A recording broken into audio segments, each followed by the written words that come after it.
Today, we're going to discuss the Islamic and scientific case against alcohol. I'm Cleofe from the Cleofe podcast.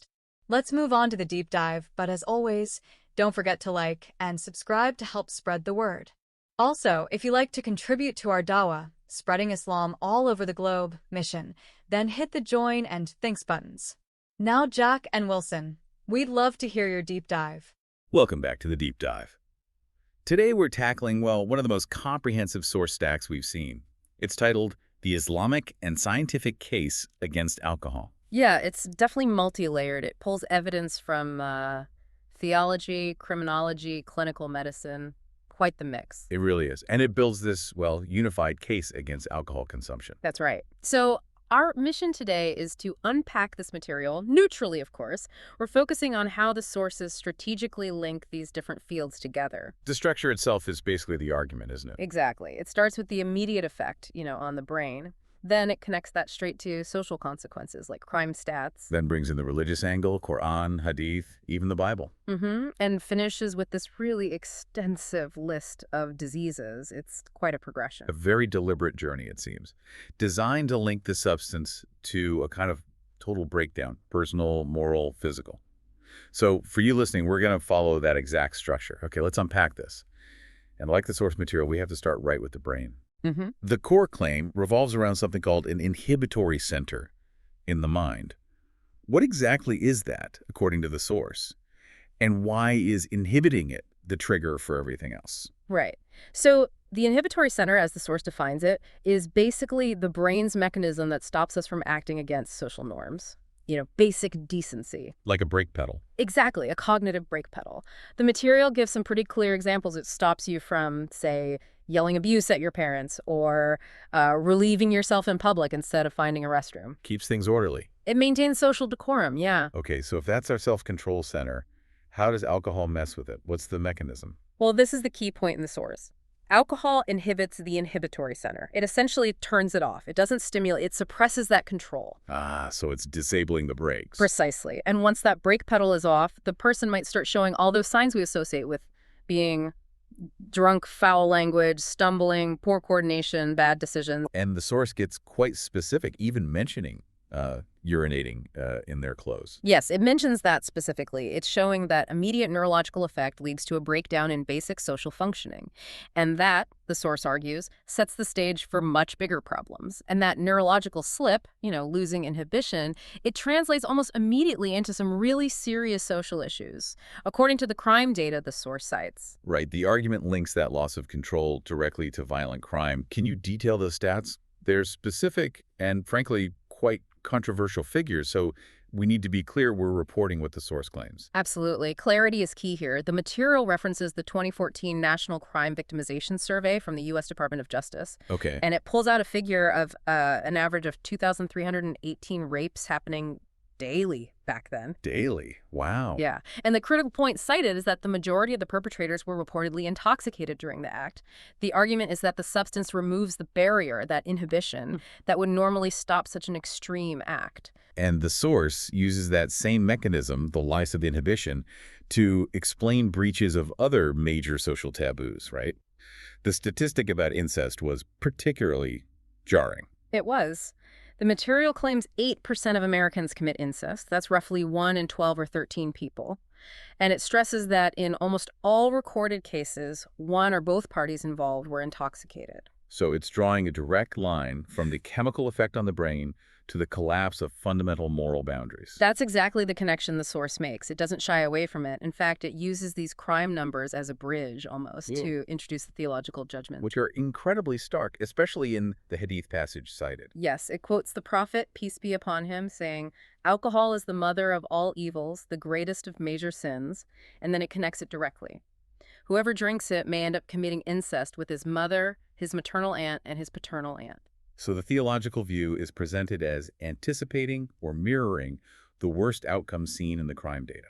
That seems to be the intention. And just quickly, before we move on, the material also links intoxication to public health crises, specifically mentioning alcoholism as a major factor linked to the spread of AIDS. Okay, so shifting now to that theological pillar, the source deliberately includes multiple faiths, even though it focuses heavily on Islamic texts. What are the key religious mandates presented? Right. So, again, maintaining neutrality here, just reporting the source content. It starts with the Islamic prohibition from the Qur'an, Surah 5, verse 90. What did that say? It calls intoxicants and gambling an abomination of Satan's handiwork and advises believers to eschew them, basically avoid them, so that they may prosper. Okay. And we can find parallels in the Bible, too. It does. It cites Proverbs 20, verse 1. Wine is a mocker, strong drink is raging, and whosoever is deceived thereby is not wise. And also Ephesians 5, verse 18, which instructs believers, and be not drunk with wine. What struck me about the Hadith specifics, though, was the absolute zero-tolerance approach. It seemed designed to preempt any argument about drinking in moderation. That's a very sharp observation. It completely removes any gray area. The quote is, anything which intoxicates in a large quantity is prohibited even in a small quantity. Even a small quantity. Right. And the source really emphasizes this, concluding, thus there is no excuse for a nip or a tot. The logic seems to be that if it can intoxicate, even if you manage not to get intoxicated this time, the substance itself is prohibited. And this prohibition, it goes way beyond just the person drinking, right? There's this concept of the cursed 10. Yes, that's fascinating. It's not just a moral judgment on the drinker, it's a critique of the whole system. The source quotes the prophet saying God's curse falls on 10 groups. Including the one who distills it, the one it's distilled for, the seller, the buyer, the transporter, the server, basically everyone involved in the chain. So the argument isn't just about personal choice. It's saying the entire economic and social infrastructure around alcohol is problematic from this theological view. Exactly. It's a critique of commerce and policy, not just individual behavior, which actually leads us right into the next point. The social drinker argument. This must be the most common defense, right? People who say, well, I can control it, I drink moderately, those rules are for alcoholics. How does the source counter that? It tackles it head on. First, it makes the point that, well, every alcoholic started as a social drinker. Nobody aims to become a drunkard. So it frames it as an inherent risk, not an exception. Kind of. It suggests the path is always there. But the core counter-argument is more about the potential cost of failure, not the probability. Meaning, even if someone stays moderate 99.9% of the time, the source focuses on the 0.1% chance they lose control just once. The single lapse. Precisely. And the argument is, if during that one lapse that social drinker commits a terrible act, the source uses rape or incest as examples, again, the damages. Well, the source calls it irreparable and irreversible. For everyone involved. For everyone. So in that view, the claim of usually having control becomes irrelevant when faced with the potential for such a catastrophic outcome, even if it's just once. Okay. Here's where the source really brings in the heavy scientific artillery, you could say. The medical data. It's extensive. It really is. The source uses this clinical catalog of diseases as its final pillar, essentially claiming the sheer range of physical harm caused by alcohol is unmatched. What's the central medical claim? The source states that the maximum number of deaths globally related to any single cause is due to alcohol consumption. That's a huge claim. It's arguing for a total systemic breakdown, not just one or two organ problems. Right. Let's walk through some of it, starting with the digestive system. Seems like the first stop. Yeah, the liver takes a big hit, obviously. Cirrhosis is the most well-known. But the source also lists liver cancer, hepatomepancreatitis, gastritis, esophagitis. So inflammation and cancer risk throughout that system. And beyond that tract, it links alcohol to cancers of the esophagus, head and neck, and the bowel. Okay, moving on to the cardiovascular and neurological systems. The list seems to get even more complex there. It does. For cardiovascular, it lists cardiomyopathy, that's heart muscle disease, hypertension, strokes, coronary atherosclerosis, even different types of paralysis. And neurologically? Neurologically, it mentions peripheral neuropathy, nerve damage in the extremities, cortical atrophy, and cerebellar atrophy. Atrophy. So actual brain shrinking. Yeah, evidence of damage and shrinkage in different brain regions. You mentioned one specific neurological condition earlier that the source highlights. Wernicke-Korsakoff syndrome. What makes that one stand out? Wernicke-Korsakoff is often tied to chronic alcoholism because it's mainly caused by a severe thiamine or vitamin B1 deficiency. And its symptoms are, well, devastating. Like what? You get amnesia, particularly for recent events. People can't form new memories reliably. This is often paired with confusion, loss of muscle coordination. And the source also mentions confabulations, right? Yeah. What does that actually mean for someone experiencing it? Confabulation is basically inventing memories. The brain tries to fill in the gaps left by the amnesia, so the person creates detailed but false stories or explanations for things. And they believe them. Yes, they genuinely believe these invented memories are real. It's a profound sign of how disrupted the brain's function has become. That's deeply unsettling. And the list of physical ailments continues. Oh, yes. There are blood disorders like macrocytic anemia from folic acid deficiency. It mentions beriberi and pellagra, other deficiency diseases. Right. And something called Zeev syndrome, a specific trio of hemolytic anemia, jaundice, and high blood fats that can happen after heavy drinking episodes. And there are acute risks too, Yeah. right? Not just the chronic stuff. It's like during withdrawal. Absolutely. The source flags delirium tremens, the DTs, as a very serious withdrawal complication. It can actually be fatal even with treatment. And there was another acute risk mentioned. Something about choking. Yes, during severe intoxication, the body's natural cough reflex can be paralyzed. If the person vomits while heavily intoxicated, which isn't uncommon, that vomit can easily go down into the lungs because they can't cough effectively to clear it, Leading to aspiration pneumonia, lung abscesses, or even immediate suffocation and death.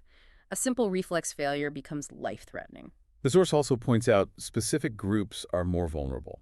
It does. It notes females are biologically more susceptible to getting cirrhosis from alcohol than males. Okay. And critically, it highlights the severe impact on a developing fetus during pregnancy, leading to fetal alcohol syndrome, or FAS. That's a condition with lifelong developmental consequences. Right.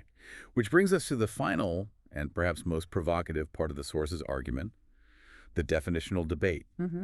Is alcoholism a disease? Doctors often use that term. They do, often out of compassion or for treatment framing, but the source material directly pushes back against calling it a disease in the traditional sense. How does it make that case?